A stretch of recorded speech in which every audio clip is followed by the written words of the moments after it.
안녕하십니까. 상권 분석 현장에서 박균우입니다.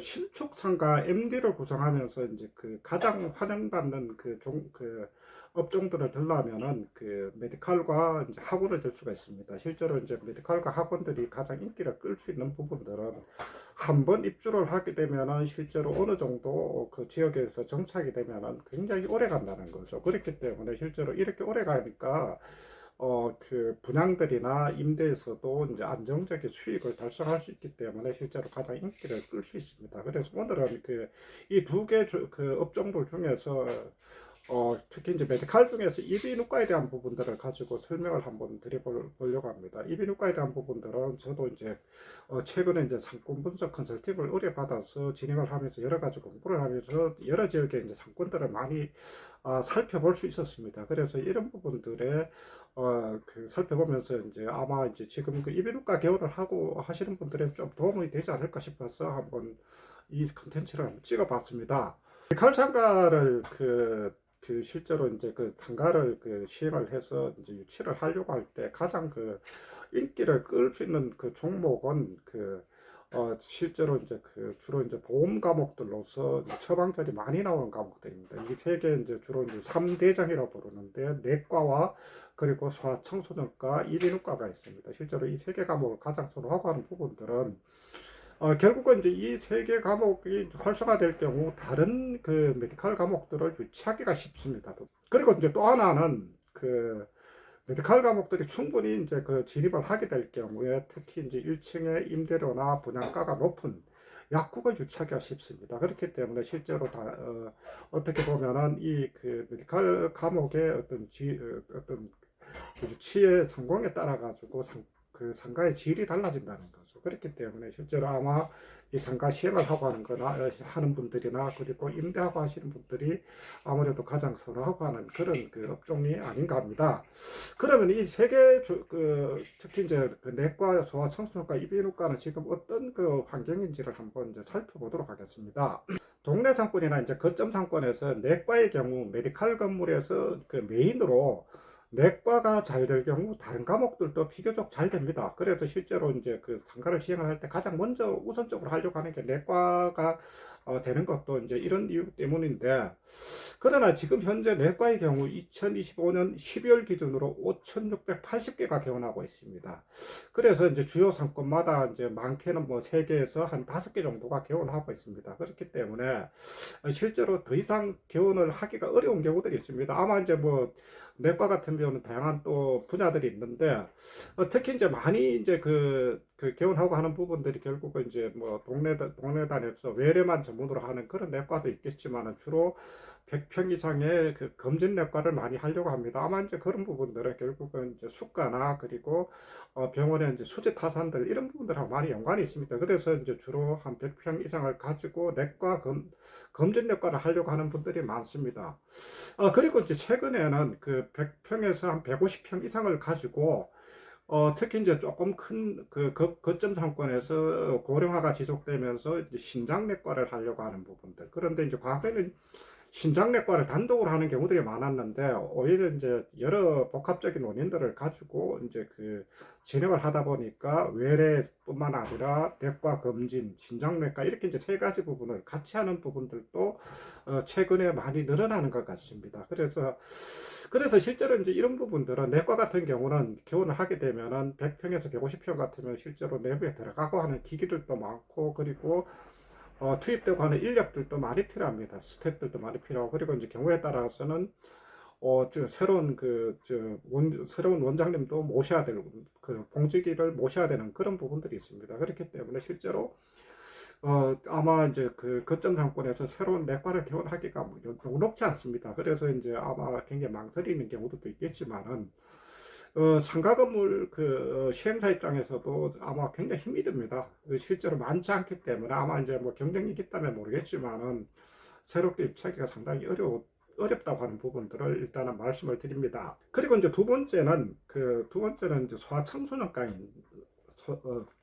두 번째로 소아청소년과인데 소아청소년과가 지금 최근에 뭐 이제 개원 사례들이나 그리고 지금 그 의원들의 숫자들을 보면은 실제로 지금 소아청소년과 같은 경우는 지금 그 작년 12월 말 기준으로 보면은 2,156개입니다. 그리고 이제 소폭이지만 정체되어 있는 상태에서 한두 개씩 늘어납니다. 그러나 이게 문제가 뭐냐면은 실제로 늘어난다면은 전체적으로 이제 조건이 좋아졌다고 하는 부분들로 볼 수가 있는데 소아청소년과를 개원하고 하는 상권들을 보면 주로 신도시의 택지지구나 이런 쪽에서 평균 연령 한 35세 전후에서 진입하고 왔을 때 이 시점에만 개원을 한다는 거죠. 그리고 이제 가면 갈수록 출산율이 줄어들면서 오히려 이제 그 개원이들조차도 문을 닫거나 그리고 여러 명이 근무했던 의원들 같은 경우도 이제 숫자를 줄이거나 이런 부분들이 있습니다. 그리고 더군다나 구도심 같은 경우는 철수하는 사례들이 많기 때문에 신축을 하더라도 구도심이나 이런 쪽에서 그 소아청소년과를 유치하기는 거의 불가능하다고 보시면 됩니다. 그렇기 때문에 상당히 어렵다는 거죠. 이제 마지막으로 이비인후과입니다. 이비인후과는 지금 그 2025년 12월 기준으로 보면은 2,789개입니다. 이거는 이제 대략 보면은 이제 내과보다는 내과의 한 절반 정도 됩니다. 그리고 이제 그 소아청소년과보다는 많습니다. 그래서 이제 이런 부분들은 결국 이제 이비인후과 같은 경우 숫자라고 하는 부분들보다는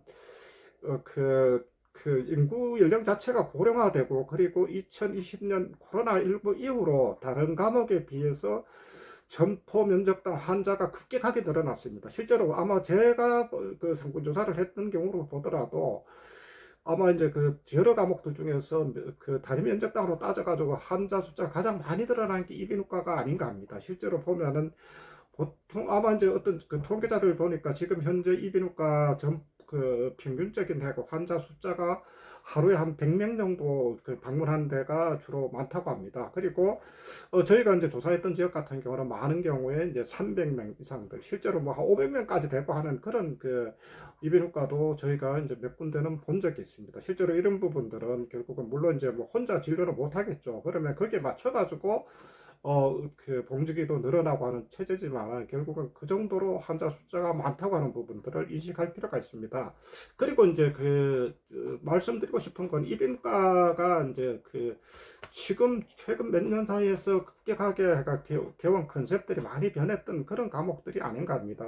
이제까지 주로 이비인후과 환자 같은 경우는 기관 발달이 늦었던 소아청소년과 환자들이 주로 중심을 이루었습니다. 물론 지금 현재도 소아청소년과 환자들이 가장 큰 비중을 차지한다고 이야기를 합니다.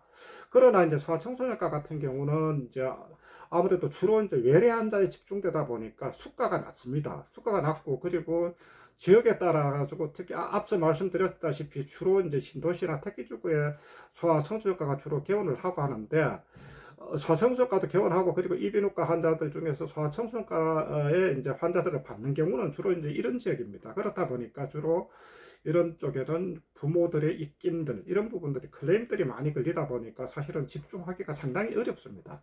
그래서 최근에는 주로 아예 소아청소년과보다는 성인 위주의 환자들을 받고 하는 부분들이 많이 늘어났습니다. 아마 이거는 결국은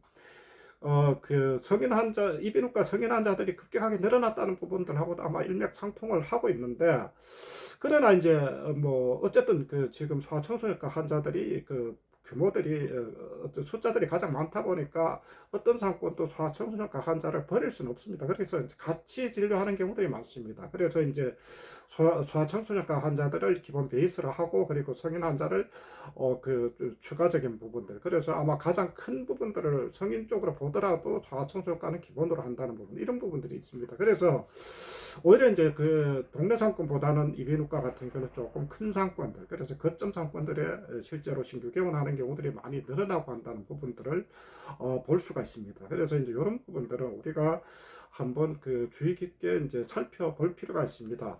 그래서 이런 부분들은 결국은 과거에 같은 경우는 이비인후과 개원에서는 보통 신도시나 택지지구 같은 경우는 작은 경우는 3, 4천 세대당 하나씩 또 개원을 합니다. 그러나 주로 병원의 규모가 그렇게 크지 않습니다. 작은 경우는 30평에서 40평 사이들. 그러다 보니까 다른 것은 못합니다. 주로 그러면 이런 곳에서는 외래 환자만 받다 보니까 사람은 많은데 수가는 떨어지고 하다 보니까 경쟁력이 많이 떨어진다는 거죠. 그래서 이제 이런 부분들은 결국은 신도시나 택지지역 같은 경우는 지금도 이런 부분들이 유지되는 경우들이 많습니다. 그러나 이런 부분들은 지금 새롭게 이제 신규로 개원한다고 하는 분들이 있다면은 아마 이 부분들은 그 관심 있게 지켜볼 필요가 있습니다. 그래서 이제 우리가 이제 신규로 개원한다고 한다면은 실제로 우리가 살펴봐야 될 부분들이 결국은 수가 문제뿐만 아니라 이비인후과 이제 이제 최근에 이제 어떤 개원 컨셉이 변하고 한다는 부분들도 감안을 하면서 어쨌든 점포를 구하고 그리고 규모들을 이제 정할 필요가 있지 않을까 합니다. 그래서 이제 이런 부분들이 최근에 이제 어쨌든 주의 깊게 이제 살펴봐야 될 부분들이 첫 번째가 이제 고령화로 인해서 다양한 성인 이비인후과 질환의 증가로 적극적으로 진료를 받으려고 하는 층들이 증가하고 있다는 거죠. 그래서 이런 이비인후과의 개원 컨셉들이 변화가 있기 때문에 지금 만약 개원을 한다면은 이비인후과의 규모와 이제 어떤 상권을 어떻게 선택할 것인지에 대한 부분들을 한번 주의 깊게 이제 판단을 할 필요가 있다고 생각을 합니다. 그래서 이 부분들을 한번 가지고 정리를 해보면은 지역 상권에서 선택 상권 범위 내에는 이비인후과가 이미 있다고 이제 개원하고 있다고 전제를 가지고 이제 상권을 찾아야 된다는 부분들을 말씀을 드립니다.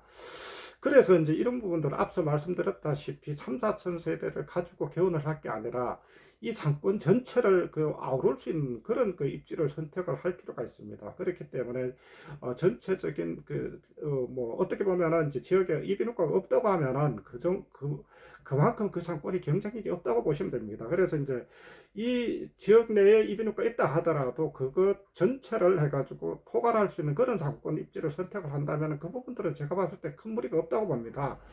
이렇게 개원할 때 가장 큰 부분들이 결국은 이제 병원의 면적들, 규모들 이런 부분들을 얼마나 가져갈 것이냐인데 최근에 저희가 봤었을 때는 적어도 가장 작은 규모라도 이제 내부에 이제 검사실이나 운영 컨셉에 맞는 작은 수술이나 그리고 처치나 뭐 예를 들어서 성인들의 수면 다원실 같은 경우들이 필요한 경우들이 있습니다. 그래서 이제 평균적으로 아무리 작아도 50평 이상, 그리고 평균적으로 60평에서 한 70평 정도는 확보해야 되지 않느냐 하는 생각입니다. 그래서 그렇게 된다면은 앞서 말씀드렸다시피 이제 지금 기존에 개원했던 3, 40평대보다 훨씬 경쟁력이 있습니다. 그리고 봉직이 한 명 정도는 같이 협동해서 진료할 수 있는 그런 패턴도 가능합니다. 그렇기 때문에 조금 실제로 뭐 다른 과목들도 그러지만은 병원의 규모가 작아서 못하는 그런 진료들이 많습니다. 그렇기 때문에 충분한 진료 면적을 확보해야만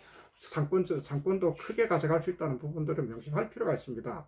그래서 이제 결국은 이제 장기적인 경쟁을 확보하기 위해서는 경쟁원이 있다 하더라도 독점적인 입지보다는 이제 상권 범위를 넓게 보고 상권을 확장적으로 이제 범위에 두고 전체 주민들이 접근할 수 있는 입지를 선택할 필요가 있습니다. 물론 이제 앞서 이제 제가 이제 성인 사람자 위주의 이제 중심을 이야기를 드렸는데 결국은 이제 이게 아마 이제 결국은 이제 이비인후과 같은 경우도 많이 컨셉이 변했다 하더라도 소아청소년 환자를 버릴 수는 없습니다. 아무래도 이제 지금 통계적으로 나타나지만 환자 숫자가 가장 많기 때문에 결국은 이제 상권 거점 상권에 들어간다면은 소아청소년 환자들도 충분히 접근이 가능한 그런 부분들로 이제 상권 입지를 선택할 필요가 있지 않을까 하는 그런 생각을 합니다.